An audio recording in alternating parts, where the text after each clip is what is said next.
Әкемнің аты Сабыр, атамның аты Мүсілім. Негізі ең бір қасиеттер, мұсылман адамдарға керек қасиеттер дейді. Өзімді сол болашақта қандай бола алатынымды, қандай мықты азамат бола алатынымды көзіме елестете алдым да. Кез келген саналы адам ол өз-өзіне сұрақ қояды да. Мұхаммед пайғамбар саллаллаху алейхи вассалам бірінші орынға шығып кеткен.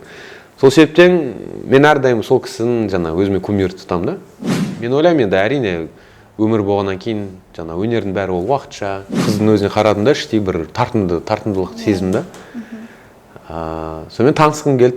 Ол да маған қарап тұр да. Сол кезде бір 5 минуттай ма көзін алған жоқ қой менен. Шыны керек, спорттың кезінде, мен спортқа қатысқан кезде әрдайым қолдау жетіспеді да маған. Мен ондай нәрсені түсінбеймін ше, әйел адам үйде отыру керек, таңертең кешке мен ер адам, мен сыртта жүремін деген сияқты. Қалаулым деген бағдарламаның өзінің деңгейін қарайтын болса, демек қоғам сондай болып тұр да қазір. Қоғамға қазір білім керек емес.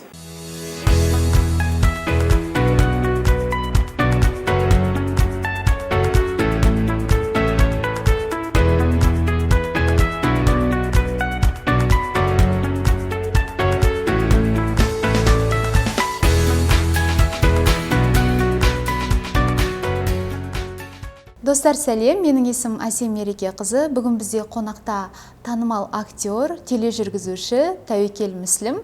Сұхбатқа келіскеніңізге көп рахмет, уақыт тауып келгеніңізге. Мен YouTube'да көп бағдарламаларды, сіз қатысқан бағдарламаларды көріп жүрмін, тыңдап жүрмін, бірақ ол жерде сіздің өміріңізге қатысты нәрселер көп те. Енді бүгін біздікі сәл өзгешелеу болсын. Жалпы рухани даму, өсу жайында біраз тақырыптар қозғап сізбен әңгімелесетін боламыз. Енді басында кіріспе ретінде осы өнер жолына келдіңіз, таңдадыңыз. Біраз қиыншылықтар болған шығар сізде де. Сол кезде бір қолыңызды бір сілтеп, бір деп кетіп қалғыңыз келген кездер болды ма? Иә, әрине ондай сәттер көп болады. Қазірдің өзінде де болып жатады кейде. Жалпы бұл саланы, актерлік саланы оқымағаннан кейін, білім болмағаннан кейін көп қиыншылыққа тап болдым бастапқы кезде. Кастингтерге келген кезде де көптеген режиссер болсын, басқа киносыншылар болсын, көрермен болсын, бастапқы телехикая шыққан кезде махаббатым жүрегімде көптеген сын айтылды. Түспей қойсаң қайтеді, сен актер емессің, саған бұл жараспайды, бұл келмейді деп. Дегенмен де іштей өзімде бір айтсақ сезім болды, және өзімді жалпы осы салада көре алдым да, актер ретінде. Егер дайындалсам, сәл еңбектенсем, артынан бір жемісін көретін. Сол сындарға қарамай, ешбір сынға қарамай, іштей өзім жұмыс істей бастадым. Жоқ, мен осын алып кете алам, осын істей алам. Бұл іс маған ұнайды, өзім жақсы көретін іс. Сол себепті мен бұны аяғына дейін барам деп. Сонымен дайындалып, дұрыс сөйлей алмайсың, тілін жетілмеген деген адамдарға керісінше тілден сабаққа бара бастадым. Гүлнар Каратаевна деген кісі бар, тіл маманы, специалист по технике культуры речи дейді, орысша. Сол кісімен жұмыс істей бастадым. Ол кісі өте алтын кісі, әрдайым маған көмектесіп, жан ашып отырады, әрдайым. Берген сұхбаттарымды қарап, тексеріп, осы жерін дұрыс айтпадың сен, осы жерін былай айту керек деп. Сол кісімен дайындалып, одан кейін актерлік жағынан да курстарға барып, аяғында әйтеуір сол кезінде мені дұрыс маған сын айтқан кісілер артынша в поисках мамы киносы шыққан кезде өте сәтті шықты. Актерлік жағынан да өте ойын жақсырақ болды. Сол кезде жабық көрсетілім кезде кинотеатрдың ішінде көптеген сол әріптестерім келді кино саласында. Сол кезінде маған сенбеген адамдар келіп қолын қысып, сен күшті дайындалыпсың, сен өзгеріпсің деді ғой. Жалпы осы бала Тәуекелдің ішінде өзінде бір тұлға ретінде қалыптасатын кезде, оның өсуіне әсер еткен бір тұлға болды ғой, бір алдында образы болды, қалыптасқан мысалға. Сол адам кім еді жалпы ішіңіздегі? Образ әрине мен шыны керек, бастапқы киноға жалпы өнерге келген кезде мен бұған дейін өте тұйық болатын, ұялшақ болатын. Бұл жерде енді үйдегі тәрбие де бар, анау болмайды, мынаны істеуге болмайды, ренжітуге болмайды деген сияқты. Сондай жаңағы шектеу, шекараның ішінде ғана өмір сүрдік. Сол себептен болар мен қатты бір тұйық болатын, ешкімге ашыла алмайтынмын, ұялатынмын.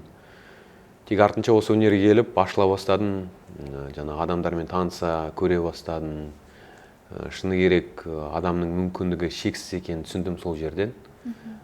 Қызыға бастап, өзімде жаңағы жаңа қасиеттер аша бастап, мен қолымнан келеді екен ғой, менен істей алады екен ғой. Алғашқы жаңағы кино, телехикая түскен ол бір бөлек, одан бөлек жаңағы мен жүргізуші ретінде шақырған кезде, елбасының қатысуымен концерттерге шақыратын, сол кезде қатты қобалжып жүретін. Сахнаға шығып көрмеген бірде-бір, тек бірден сондай үлкен бір концертке шақырту алдым да. Сахнаның артында тұрмын, қобалжып тұрмын. Мә, қалай не істеймін, қазір қателессем қалай болады. Бүкіл жаңағы ел басқарып жатқан азаматтар отыр, кісілер отыр. Солардың алдында ят болады. Оның үстіне түсірілім болып жатыр, оның бәрін түсіріп жатыр. Ол кезде елдің алдында ят болады деп, іштей өте сондай үлкен ауыр жүк екенін түсіндім. Дегенмен де сахнаның артында тұрып, жоқ, Тәуекел, сен қолыңнан бәрі келеді. Сен уайымдама, сен істей аласың деп. Сондай бір өзімді жігерлендіріп шығам. Бір сол бастапқы 10 секунд өте қиын. Жаңағы іштей қобалжу қатты болып тұрады да.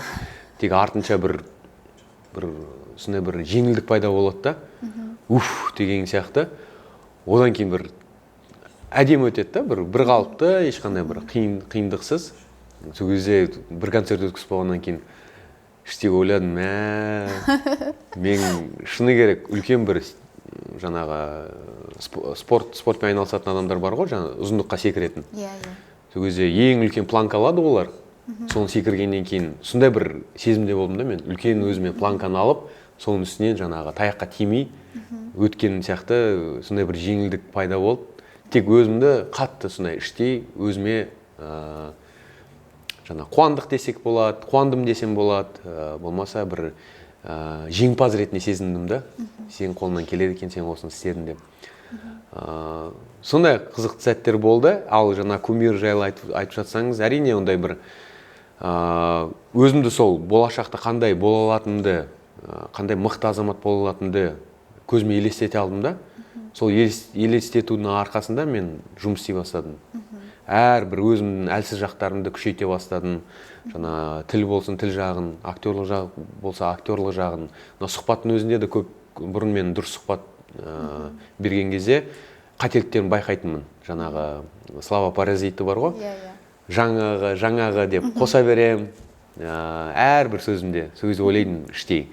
Тәуекел, бұл сөздер қоспа, келесі сұхбат берген кезде осының бәрін бақылап отыр. Қазірдің өзіне отқан кезде мен жұмыс істеп жатырмын да. Осы сөздерді қолданба, болмаса камераның алдында мен көзімді жыпылықтата беретін ше. Бүйтіп көзім жыпылықтата берем. Сол кезде іштей өзім ойлаймын, осыны істеуге болмайды, осы кемшілік, осыны дұрыстау керек деп. Және келесі түсірілімдер кезде мен осыны іштей ұстап отырамын. Көзімді жыпылықтатпа, түзу отыр, ананы істе деген. Осының бәрі жұмыс, өз-өзімен жұмыс. Ал былай нақты бір кумир бар деп айта алмаймын. Дегенмен де адамзат тарихында жалпы қанша адам болды, соның ішінде ең нөмір бірінші ол біздің пайғамбарымыз саллаллаху алейхи ва саллям, Мұхаммед пайғамбарымыз. Бұны тек қана Құранда және исламда бар, дегенмен де басқа да зерттеушілер осыны дәлелдеген да. Жаңағы ең идеалды, ең мінсіз адам, сол кезде қараған ғой, енді үй жағынан, әке жағынан, жұмыс жағынан болсын, соның бәрін сараптай келе бірінші орынға, жаңа оны шетелдік зерттеушілер жасаған ғой, мүлдем жаңа исламға қатысы жоқ. Дегенмен де бүкіл адамзатты алып, сол барлық позициядан тексерсе, Мұхаммед пайғамбар саллаллаху алейхи ва саллям бірінші орынға шығып кете берген да. Олар үшін енді олар жаңа Библия, басқа не ғой, діні. Олар үшін жаңа Иса пайғамбар ғой, жаңа ең мінсіз да. Сол кезде Иса пайғамбар қарайтын болса, Иса пайғамбар әке болған жоқ. Иса пайғамбардың жаңа баласы болған жоқ, отбасы болған жоқ. сол позицияны ол кісі қалып қойған ғой артта. Иә. Ал Мұхаммед пайғамбар саллаллаху алейхи вассалам бірінші орынға шығып кеткен. Сол себептен мен әрдайым сол кісінің жаңа өзіме кумир тұтамын да. Машалла. Иә. Басыңыздан көптеген оқиғалар өтті, жаңа өнер жолына келген кезде қиыншылықтар болды деп айттыңыз. Өз-өзіңізбен жұмыс істейтініңізді айтып жатырсыз. Енді сіз Алламен сырласасыз ба? Қалай сөйлесесіз Алламен? Жалпы. Бұл енді өте жаңағы маңызды тақырып, жалпы кез келген мұсылман баласы үшін. Мен енді мектеп емес, жоғары оқу орнында оқыған кезде менің айналамда сондай жақсы, Аллаға шүкір жақсы жігіттер болды. Бұзық емес, тәрбиелі, тәртіпті, жөнмен жүретін, түзу жүретін.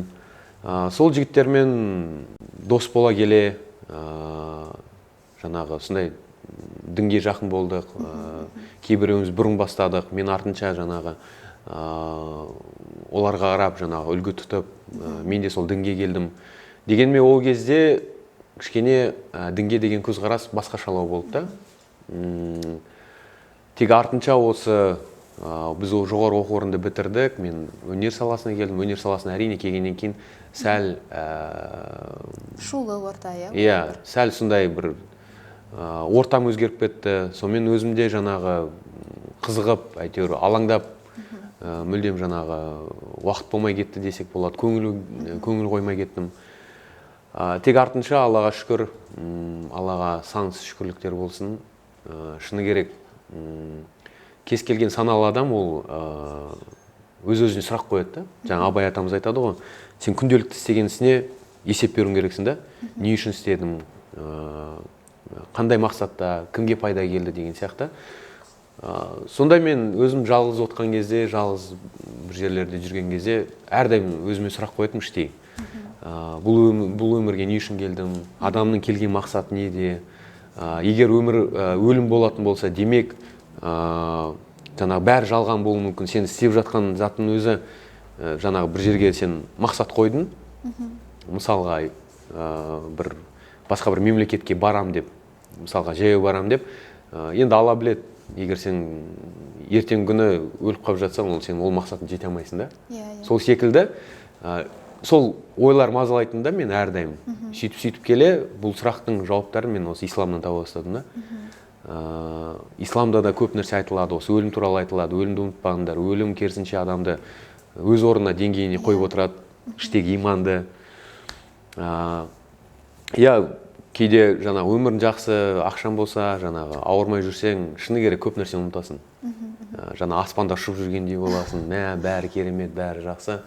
Дегенмен де сондай жалған екенін түсінесің да, бір сәт болған менде, шыны керек.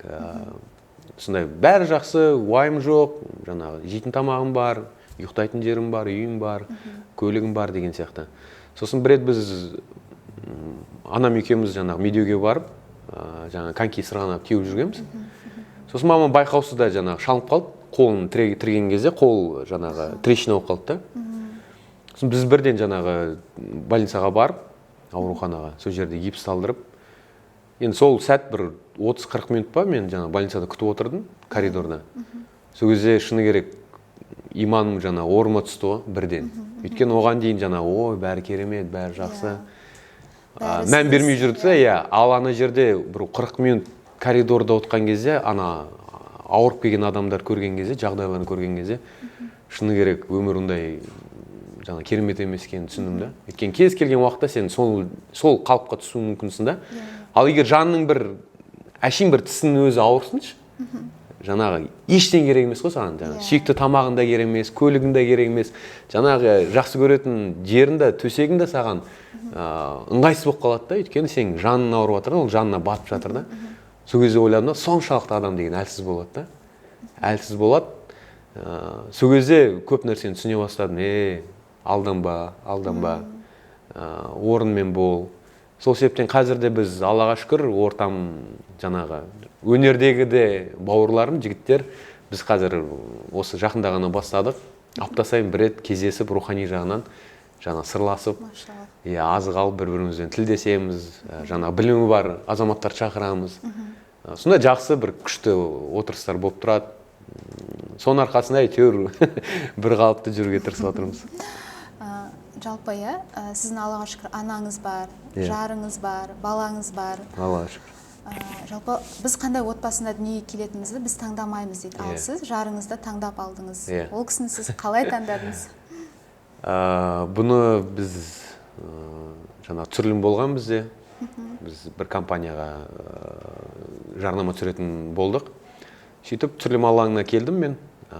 Сосын жаңа сценарий бойынша 3 қыз жаңағы телефонға қосымшаның несін түсірдік, сол жарнамасын.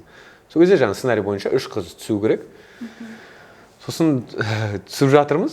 Сонымен Махаббат сол қыздардың қатарында, сол түсірілім алаңында жүр. Бірге түсіп болып, енді іштей жаңағы білмеймін, қыздың өзіне қарадым да, іштей бір тартымдылық сезімді. Сонымен танысқым келді. Тек оның жаңағы кезек-кезек түсірдік біз қыздарды. Ол бірінші болып түсіп кетті да, босап, оны жібере салды. Мен қалған жаңа 2 қызбен түсіп жатырмын. Тек іштей жаңағы әсер кетпей жатыр да, танысқым келген. Сонымен жаңа қалған 2 қызбен түсіп болдым, Махаббат уже кетіп қалды деп ойладым да. Сосын ұйымдастырушы жігітке сұрап жатырмын. Енді ол телефон біледі ғой қыздардың. Мен айтамын да, жаңа бірінші түскен қыздың телефон бере аласың ба деймін да. Сосын ол маған айтады, мен одан сұрап көрейін, егер ол қарсы болмаса, берем дейді. Онда сұрап көр дедім да, мен қызығып жатырмын деп айта сал дедім. Сосын жаңа киініп кетуге дайындалып жатсам, ол жаңа сыртқа барып қайтты. Сөйтсе, Махаббаттың ұялы телефоны батарейкасы отырып қалып, ол жаңа сыртта такси шақыра алмай отыр екен да. Жаңа ұйымдастырушыдан сұрап жатыр да, маған такси шақырып бере аласыз ба деп. Сөйтсе, ол кетпеген әлі, сыртта отыр. Сосын жарайды шақырып берем деді да, ол да. Сосын кіріп маған айтып жатыр да, ол сыртта отыр, әлі кеткен жоқ деп. Қуанып кеттіңіз? Қуанғанда, бір... Әлде қобалжыңызға іштей бір менімен қазір таныспай қояды. Сол 50-50 болды негізі. Өйткені оған дейін шыны керек, көп енді қызбен таныспағаннан кейін сондай бір жаңағы айтады ғой, спортта көп шынықпасаң сондай бір формаң кетіп қалады ғой, сол сияқты. Көп таныспағаннан кейін жаңа өзімді ыңғайсыз сезіне бастадым. Ойлап отырмын қазір қалай барамын, не істеймін, не деп айтайын. Сосын іштей тек ойладым, ода тұрған не бар танысқанда. Барып, атын сұрап, онсыз да жаңа түсіп үлгердік деген сияқты. Уже бастама бар. Шықтым, ол жаңа арт қарап отыр екен. Сонымен тұрдым да, сәлем, енді танысып жатырмын ғой. Саған көмек керек па? Ол айтады, жаңа телефоным отырып қалды, такси шақыра алмай отырмын. Мен айтамын, жүр, мен сені шығарып салайын. Ол жо маған ыңғайсыз болады. Мен айтамын, жүр, уақытым бар. Мүмкін жаңағы бір бағытта бара жатқан шығармыз. Сонымен жарайды деп, әйтеуір отырып, жол бойы жаңа сөйлесіп келе жатырмыз, қалайсың? Есімім кім? Махаббат. Қайдан боласың? Қостанай. Қостанай? Неге Махаббат деймін да? Ол да таңғалады. Қалай, не болды дейді да? Мен айтамын, енді қазақи ат, есім, тек сен Қостанай. Қостанай енді білеміз ғой бәріміз. Кішкене орыстанып кеткен, халықтың бәрі. Ол да күліп жатыр да? Ал неге дейді? Мен айтамын, мысалға сен Қостанайда мүмкін Венера болуың керексің, мүмкін жаңағы Аида деген сияқты неше түрлі аттар орысқа жақын. Ол да күледі, сонымен танысып, жаңа баратын жеріне дейін апарып тастадым. Тек бірден телефон сұраған жоқпын. Айттым, мүмкін бір уақыт болған кездесейік деп.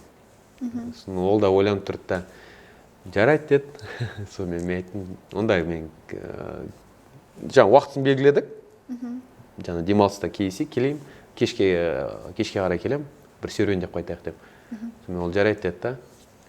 Сосын артынан сол кездесіп, сөйлесіп кеттік.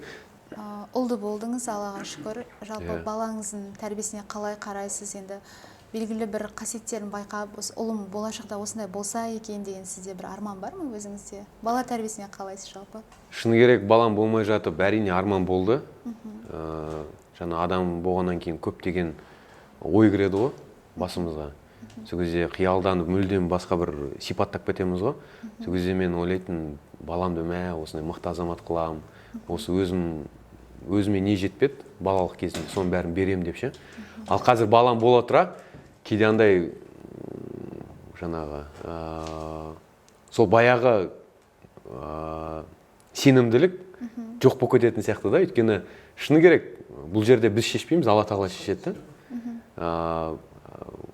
Мысалға ойлайтын болсақ, мүмкін ол ондай болмас. Мүмкін ол мүлдем басқаша болады.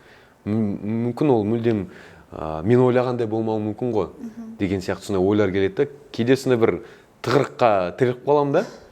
Тек артынша өзімді сабырға келтіріп ойланамын. Жоқ, тәуекел, егер сен бәрін сол тиянақты көрсетіп, түсіндіріп, бала кезінен бәрін дұрыс тәрбие беретін болсаң, дұрыс ата-анадан, дұрыс тәрбиеден жаман адам шығады деп ойламаймын.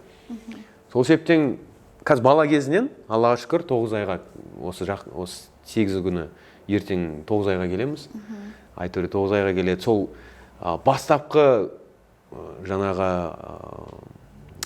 махаббаттың құрсағында жатқаннан бастап мен тиянақты жаңағы әрбір сәтімді ойлап, әр қадамды ойлап, шыны керек бірден дінге жақын қылып, әрдайым жаңағы іште жатқан өзінде де Құранды естітіп, оған Құранды қойып, сондай бір ниетпен қазір тәрбие беріп жатырмын. Қазірдің өзінде мен тілді түсінбесе де, дегенмен де мен онымен сөйлесіп, оған айтам, сенің есімің Айтөре, сенің әкең Тәуекел, сенің атаң Сабыр, сен осындай жерден шыққансың, осындайсың, сенің руың осындай, сенің анаң осындай.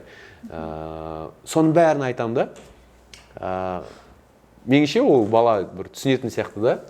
Өйткені бір сәт болған, мен шыны керек, бір 3 айлығында ма, 2 айлығында ма, жаңа жатыр, жаңа төсекке жатқыз қойдым да, мен үстінен қарап тұрмын. Сол кезде бір сәт болып қалды, көзіне қарап тұрмын да, дәл көзінің анау несі бар ғой, қарашығына қарап тұрмын да. Ол да маған қарап тұр да. Сол кезде бір 5 минуттай ма көзін алған жоқ қой менен. Маған қарап тұр, мен де қарап тұрмын. Сол кезде андай бір жаман денем тітіркеніп кетті да, бір көп ұзақ қарап тұрдық да, денем тітіркеніп кетті да. Бір андай сезім болды. Екеуміз бір-бірімізбен тілдесіп жатқан сияқтымыз да. Ол маған түсіндіріп айтып жатқан сияқты да. Бір бейсаналы түрде сондай бір байланыс болды. Иә, бір көзіне қарасам, бір мені түсініп тұрған сияқты да ол. Кім екенімді, ол кім екенін, бір сондай бір мейіріммен қарап тұрған, шыны керек бір қызық сезім болды. Иә, оны түсіндіріп те айта алмаймын ол сәтті. Сондай бір күтпеген жағдай болды. Балаңыз болашақта кім болатынын өзі таңдайды, еркіндікке саласыз? Әрине еркіндікке салам, тек оған дейін жан-жақты қылып өсіремін. Спортқа да өте батыл қылып, жаңағы ештеңе қорықпасын деп, әрдайым қасында болып, оқытып, білім алдырып. Жалпы өзім сол бала кезімде өзіме не жетпеді, шыны керек, спорттың кезінде, мен спортқа қатысқан кезде әрдайым қолдау жетіспеді да маған. Қасымда тұрып, балам, сен қорықпа, қазір осыны жаса, сен ертең мықты боласың, сен осыны ертең жемісін көресің. Балам, оқы, ертең сен білімнің оның да жемісін көресің деген сияқты. Ертең үлкен азамат боласың деп. Сол кезден бастап біреу болғанда сол қолдайтын. Енді бұл жерде мен анама ештеңе айта алмаймын, өйткені анам таңертең ешкең әйтеуір әпкем екеуміздің жағдайын жасау үшін жұмыста болды. Ол кісіні кінәлай алмаймын, өйткені әйтеуір ақша табу үшін, жағдайым жасау үшін ешкімнен кем болмасын деп сондай бір еңбек етіп жүрді ол кісі. Дегенмен де мен ойлаймын, қазір енді өзім балам болғаннан кейін жұмыс бола тұра, менде де енді қазір ер азамат болғаннан кейін мен оның жағдайын жасауым керекпін, тұрмыс тіршілігін жасауым керекпін. Дегенмен де жұмыспен қатар мен жаңа тәрбие жағын ұмытпаймын. Қасында болам, алдын ала дұрыстап сөйлеуді үйретем. Өзіңіз өнер адамсыз. Жалпы көп өнер адамдарының жарлары үйінде отырады. Бала тәрбиесімен айналысады енді. Жалпы сіз әйеліңіздің мамандығы бар, иә? Иә. Ол кісінің болашақта жұмыс жасаған, дамыған қалайсыз ба? Дамуына жағдай жасайсыз ба өзіңіз? Әрине, мен ешқандай шектеу жасамаймын, шыны керек. Мен ондай нәрсені түсінбеймін ше. Әйел адам үйде отыру керек, таңертең кешке, мен ер адам, мен сыртта жүремін деген сияқты. Мен әрдайым исламның бір артықшылығы, егер шын адам жүрегінен Алламен жаңағы байланысты орната алса, адам өзінің эго жағынан ешқашан басқа адамға тілдеспеу керек. Егер адам өз позициясынан қарап, әрдайым мен жағынан, менің позициямнан деп эго жағынан қарайтын болса, әрине ол дұрыс емес. Сол себептен мен шүкір осы исламға келе мен түсіндім, мен әрдайым өзімді сол адамның орнына қоямын да. Мен мысалға егер тәуекел менің, махаббат менің орнында болып, мен махаббаттың орнында болсам, мен мысалға тәуекел болып, оны шектейтін болсам, сен отырасың үйде, сен жұмыс істемейсің, сен осылай боласың, сен таңертеңге шейін баланы бағасың, болды, сен ештеңе істемейсің деген сияқты. Ол бір қатыгездік та, ол жаңағы әділ емес. Өйткені ол да адам, өмірге келген адам, оны Алла тағала жаратты. Демек, оның да іштей потенциалы бар да. Мен өмірді көргім келеді, өмірді түсінгім келеді. Оның да сұрақтары бар, оның да түсінгісі келетін нәрселері бар. Оның да жетістікке жеткісі келетін нәрсесі бар. Неге мен шектеуім керекпін? Сол себептен мен ойлаймын, кез келген адам, ол саналы түрде түсіну керек. Ол жаңағы развиваться дейді ғой, қазақшасын даму керек, даму керек рухани жағынан, профессионалдық тұрғыдан, өмірлік жағынан. Сол кезде адам бақытқа жетеді да. Ал егер іштей бір нәрсесі орындалмай қалса, іштей бір нәрсесін аша алмай қалса, ол адам бақытсыздыққа ұшырауы мүмкін да. Сол іштей сол нәрсесі оны ертең жейді. Неге мен уақытысында істемедім, неге оны нетпедім, неге ананы істемедім. Көп өкініш болса, оның өмірі аяғында өкінішпен бітеді. Сол себепті мен ойлаймын, жасап көрсін, істеп көрсін, қолынан келмесе, демек ол істеп көрді да. Ол ертең ондай өкініш болмайды да. Мен оны істеп көрдім, мен оның қолынан келмейтінін түсіндім, мен оны істеген жоқпын деген сияқты ары қарай. Сол себептен эгоисттік тұрғыда мен ешқашан қарамаймын. Мен әрдайым махаббатқа айтамын. Махаббат, оқы, істе, көр, жаса. Егер жаңа исламдық тұрғыдан шет кетіп жатса, жаңағы шекараны, сол кезде мен тоқтатамын. Махаббат, осы жерің дұрыс емес, осы жерден тоқта, осы жерін басқаша істейік. Сіз өте сабырлы адамдардың қатарына жатасыз. Оған менің де көзім жеткен, бір-екі түсірілімде көрген. Жалпы осы сабырлылық сізге қалай берілді? Жалпы қалай сақтайсыз осы бойыңызда сабырлық қасиеттер? Әкем сабыр ғой. Аллаға шүкір, негізі жаңа мен достарым да таңғалып жатады ғой. Әкемнің аты сабыр, атамның аты мүсілім. Негізі ең бір қасиеттер, мұсылман адамдарға керек қасиеттер дейді. Енді сақтағанда да бұның бәрі тәрбие ғой, шыны керек. Жүректің жұмсақтығы десек болады.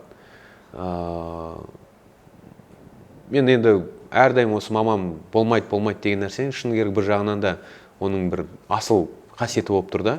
Ешқай жерде адамның бір несіне тиіп кетпеу, хақысына кіріп кетпеу, хақысын жемеу деген сияқты, ала жіп таттамау, ешкімді ренжітпеу деген сияқты нәрселер жатыр ғой ол жерде.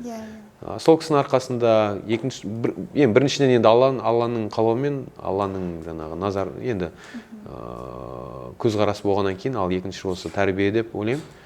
Ал үшіншіден енді әрине өзімде жаңағы Аллаға жақын болғаннан кейін, исламға жақын болғаннан кейін көп нәрсені түсінесің. Кейде болады әрине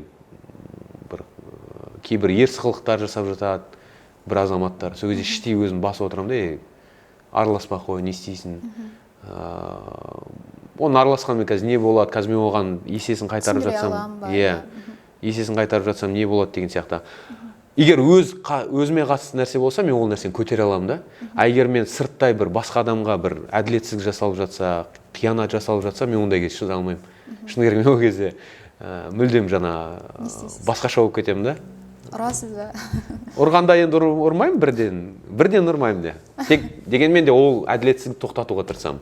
Барып, айтып, болмайды осындай істеуге, түсінсеңдерші. Егер түсінбей жатып, сен анау деп жатса, ол кезде енді ситуацияға байланысты. Төбелесіп қалған кездеріңіз болды ма, жалпы осындай кезде? Әрине енді ер жігіт болғаннан кейін төбелестік, мектепте қанша төбелестік, мектептен кейін де универ кезінде де төбелестік. Қазірше? Көп жағдай болды. Қазір Аллаға шүкір ондай жағдайларға тап болмауға іштей Алла тағаладан әрдайым сұраймын мен. Егер тап болып жатсам да, мен айтып жатырмын ғой, егер өзіме қатысты болса, мен ол нәрсені көтере аламын. Даму жолыңызда қандай кітаптар оқисыз, қандай кітаптар оқыдыңыз, сізге әсер еткен өміріңізде? Енді рухани жағынан әрине жаңағы хадистерді оқуға көптеген достарым, бауырларым да сыйлыққа берді, өте мықты кітаптар. Қазір енді әрине сәл уақыт тапшы болады, кейде үлгермей жатамыз. Мүмкін басқа тақырыптар, психологиялық жағынан да кітаптар оқуға тырысып жатамыз кезек-кезегімен. Тек осы соңғы оқып шыққан пайғамбарымыз саллаллаху алейхи вассалам өмірбаян оқыдым. Өте күшті, жақсы ұнады сол шығарма. Арасында сол оқуға тырысам, әрине. Дінмен бір психологияны байланыстырып ұстайсыз, өміріңізде? Әрине, психология болмаса көркемдік шығарма, сондай жағынан. Жалпы әрдайым оқуға тырысам. 5 жыл бұрынғы өміріңіз бен қазіргі өміріңіздің арасында қандай айырмашылықтар бар, өзгерістер? Рухани өсу, даму, толу жағынан. Өзгеріс әрине бар. Оны мен ғана емес, қасымда арамда жүрген азаматтар да, әріптестерім де байқайды. Жаңағы жүргізушілік жағынан болсын, актерлық жағынан болсын, рухани жағынан да қазір жаңа ислам жалпы енді өнерде болғаннан кейін кейбір заттар қарама қайшы болады бір-біріне. Сол кезде ойлайсың, қалай істеген дұрыс, қалай неткен дұрыс деп. Қимайтын сәттер де болады. Дегенмен де қазір толық шыны керек осы соңғы 2-3 ай болсын, жаңа ислам жағынан көп білім алып жатырмын, ізденіп жатырмын, рухани жағынан күшейіп жатырмын өзімді. Байланыста нығая бастады Алламен. Мен ойлаймын енді әрине өмір болғаннан кейін жаңа өнердің бәрі ол уақытша. Қазір сен бәрі мақтан тұтқанмен, ертең айтқанмен, ертең сен өлгеннен кейін ол нәрсе тез ұмытылады ғой. Достарын сен ұмытады, жақындарын ұмытады, әйелін ұмытады сен, бала-шағаны ұмытады, анаң ұмытады. Сол себептен ондай бір қатты бір байланыс орнатқым келмейді, жалпы өнермен болсын. Жаңа ой, осы мен мақсатым, осы ертең бір жаңа Қазақстан еңбек сіңірген қайраткер сияқты атағын алайын деген сияқты ондай бір талпыныс жоқ, болмаса қызметті алайын, ертең бір елдің жаңағы несіне ондай бұйырып тұрса, әрине оны көреміз. Дегенмен сияқты ондай мақсат жоқ та менде. Бір үкіметте бір орын алайын, атақ алайын, лауазым алайын деген сияқты. Барынша қазір өмірдің мәнін түсінгеннен кейін, бәрі жалған екенін түсінгеннен кейін, шыны керек оның бәрі сейіліп кетеді да. Онды болмаса күрішті тазалайсың ғой, бір сеткадан өткізесің ғой, сол сияқты сараптап өткізіп жатырмын да, қай нәрсе шыны керек бақытқа жетелейді, және ол соған лайықты болады да, нәтижесі болады. Сондай нәрсеге көп бөліп жатырмын, сол себептен қазір рухани жағынан, ислам жағынан білім алып жатырмын. Ал қалған бәрі Алла тағала бұйырып жатса, ол менің ризығым болып жатса, әрине мен оны қашпаймын, оны көремін, оның бәрі ешқайда кетпейді. Сол себептен барынша қазір байланысты Алла тағаламен күшейіп жатырмын. Өнерден басқа кәсібіңіз бар ма, сіздің айналысатын? Әлде тек өнермен ғана айналысасыз? Қазір өнермен, бұның алдында кәсіп болды. Шаштараз ашқан барбершоп. Тек пандемия болды, шектеулер болды. Сол себептерден кішкене ол нәрсе жүрмей қалды.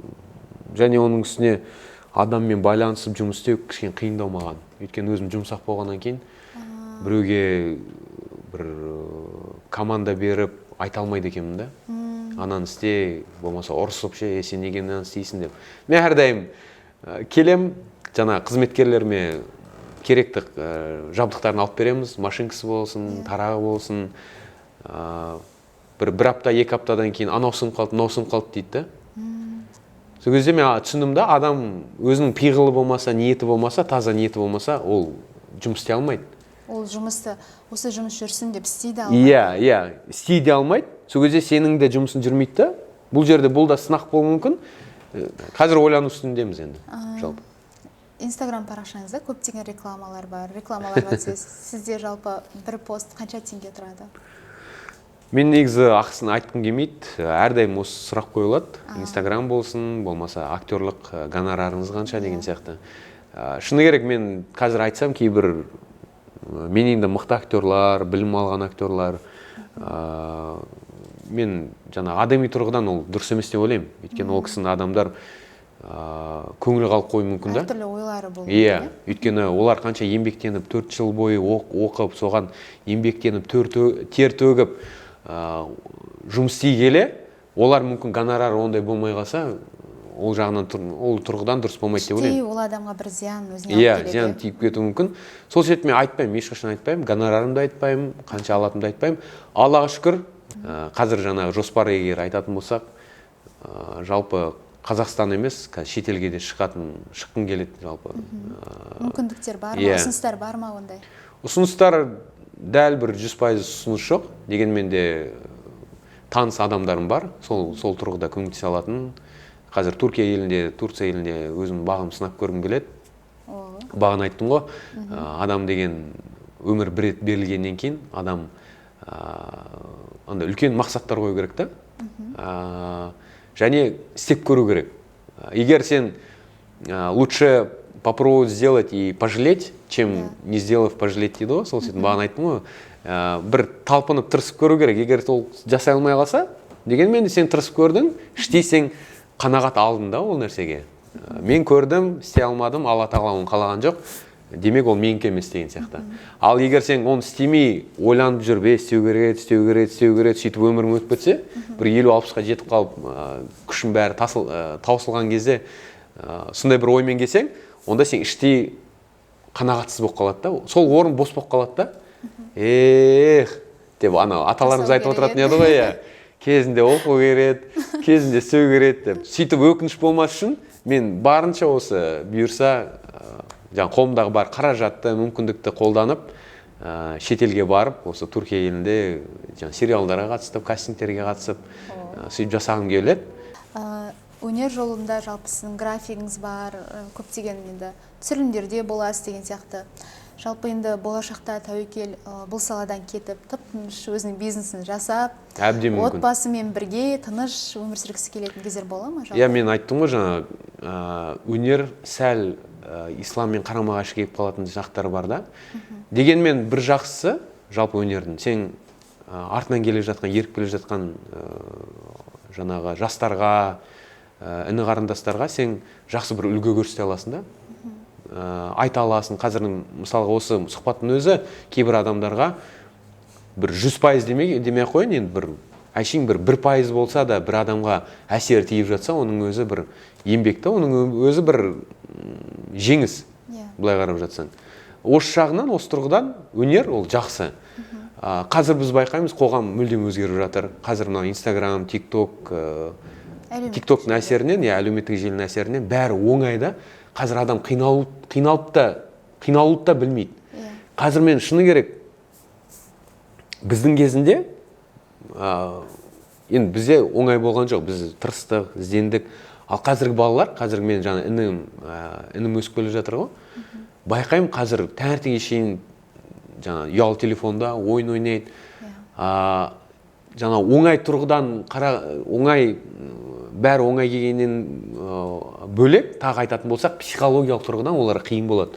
Олар дайын емес та, бір қиыншылықтарға, ертең бір қазір жас болғаннан кейін әрине білмейді да, қаражат қайдан табу керек, жұмыс істеу керек деген сияқты, ертең білім алу керек, ертең осы білім маған көмектеседі деген сияқты, ондай нәрсені ойланбайды да. Ешқандай бір сараптау жоқ та, мен не істеп жатырмын, мен дұрыс істеп жатырмын ба, мен дұрыс айтып жатырмын ба, қалайсыңдар, мен бүгін мынаны жеп жатырмын, мен бүйттім, анам бүйтіп айтып тастадым, анам бүйтіп тастадым. Субханалла, бұның ислам жағынан қарайтын болсаң да, бір жағынан ойланасың, бұл ақыр заманның белгілері. Пайдалы бір нәрсе айтатын болсаң, қазір Инстаграмда, ТикТокта болсын, ондай нәрсе өтпейді қоғамға. Қызық емес адамдар. Адамдарға қазір өсек қызық та. Анау кіммен, анау не істеп қойды, анаумен жүрді. Қалаулым деген бағдарламаның өзінің деңгейін қарайтын болса, демек қоғам сондай болып тұр да қазір. Қоғамға қазір білім керек емес. Қоғамға қазір андай, мынаны бүйтсең деген сияқты нәрсе керек емес. Қоғам қазір жеңіл нәрсе керек та. Аға, хи-хи-хи-хи, анаумен ұрысты, анаумен боқтады, анаумен төбелесті, сол нәрсе қызық болып тұр да. Өзінің өмірінен көріп біреудің өмірін. Иә, және әдемі өмір керек та. Анау андай машина алыпты, андай көлікпен жүр, андай үй алды, бүйтті сөйтті, андай кәсібі бар. Адам өз өмірін ұмытып жатыр да. Өз өмірін керісінше еңбектеніп сол нәрсеге жетіп өзім қойған мақсатым бар, өмірге деген көзқарасым бар, сол көзқараспен өмір сүремін, ешкімге әйтеуір зиян тигізбеуге тырысамын. Тәуекел сізге көп рахмет. Үлкен әсерлі әңгіме болды. Осы сұхбаттан кейін халық сізді басқаша бір қырыңыздан танып деген сенеміз. Тырысып жүрміз енді. Оқу оқып, білім алып, осындай қазақ азаматтарының жақсы бір бейнесін қалыптастырып келе жатыр. Сізге сәттілік тілеймін. Рахмет, сіздерге де көп